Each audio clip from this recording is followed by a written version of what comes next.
어제도 오늘도 내일도 봤거나 보고 있거나 반드시 보게 될 한 야생동물이 있으니 바로 비둘기이다. 세계의 도시 어느 장소든 곳곳에 포진되어 있는 막대한 개체수와 더불어 사람의 위장 내용물을 나눠봤고 이제는 사람과 나란히 걷기까지 하는 비둘기는 인간 사회가 어떠한 모습으로 변하든 그 환경에 적응하여 늘 사람들 곁에 있을 것 같은, 그리고 멸종이란 단어가 참 와닿지 않는 동물이다. 그런데 불과 약 200년 전만 해도 지금 비둘기들과는 비교가 안 될 정도의 어마어마한 규모로 말 그대로 하늘을 덮고 다녔으며 1914년 마사라는 이름의 마지막 개체가 동물원에서 죽음을 맞이함으로써 멸종된 비둘기가 있는데 바로 여행 비둘기 혹은 나그네 비둘기라 불리던 종이었다. 북아메리카 태평원 동쪽의 울창한 숲을 터전으로 삼았던 여행 비둘기는 날렵한 유선형의 몸에 커다란 날개를 가지고 있어 특유의 빠른 비행 속도와 지구력을 통해 이름 그대로 광활한 지역을 이리저리 여행 다니던 비둘기였다. 길게 뻗은 꼬리에 아름다운 색깔의 깃털을 지니고 심지어 자기 머리만한 열매를 한 번에 삼킬 수 있었던 여행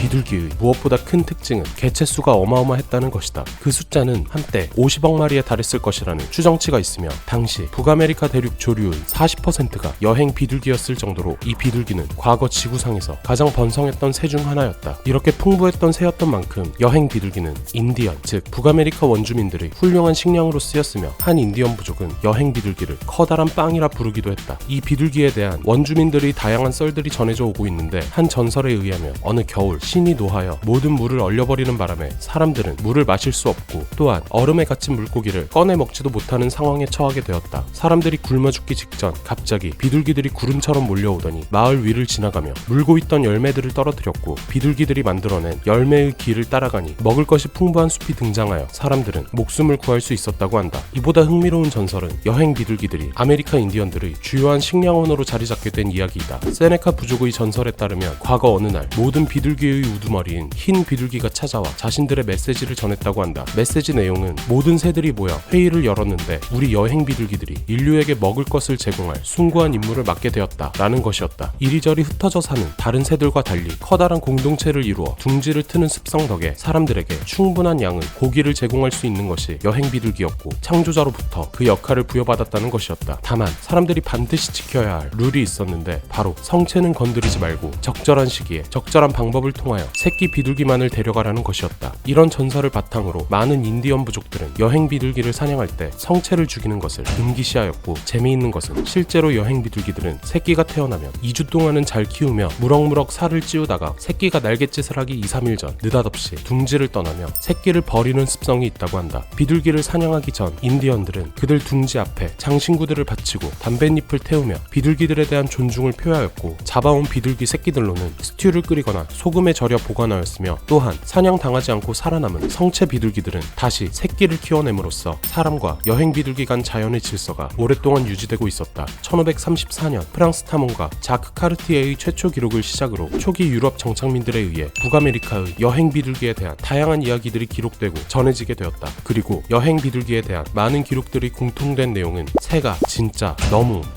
많다라는 것이었다. 하늘에 대고 총을 한 발 쏘면 보통 10마리, 많을 때는 50마리의 비둘기들이 떨어진다 라는 기록과 더불어 여행 비둘기들이 나타나면 태양빛을 볼 수가 없다는 내용, 그리고 1700년대에는 미국 필라델피아에 있던 한 선장이 엄청난 규모의 비둘기 떼가 수시간 동안 하늘을 뒤덮으며 날아가는 광경을 목격하고 유럽으로 돌아와 이 이야기를 했다가 대단한 사기꾼 혹은 캡틴 비둘기라 불리게 되었다는 썰도 전해진다. 아무튼 아메리카 인디언들에게 그러했던 것처럼 여행 비둘기들은 초기 유럽 정착민들에게도 풍부한 식량 공급원이 되어주었으며 역병이 발생하여 모든 농작물이 죽어버렸을 때는 유럽인들과 그들의 가축을 연명시킨 구원의 음식이 되기도 하였다. 정착민들의 생활이 안정되고 아메리카에 유럽인들이 점차 증가하며 이제 여행 비둘기는 일상 식단의 주축으로 자리잡게 되었다. 일부 지역에서는 주민들이 다른 먹거리 없이 오직 비둘기만을 식량으로 삼아 생활하기도 했으며 어떤 곳에서는 주인이 매번 여행 비둘기 식단만을 제공하는 바람에 하인들이 비둘기 식단 횟수를 제한하는 계약 조항을 요구하는 경우도 있었다. 유럽 이주민들의 생활 속에 녹아들며 여행 비둘기의 쓰임새는 점차 다양해졌는데 비둘기로부터 뽑아낸 기름은 요리와 비누 제조에 사용되었고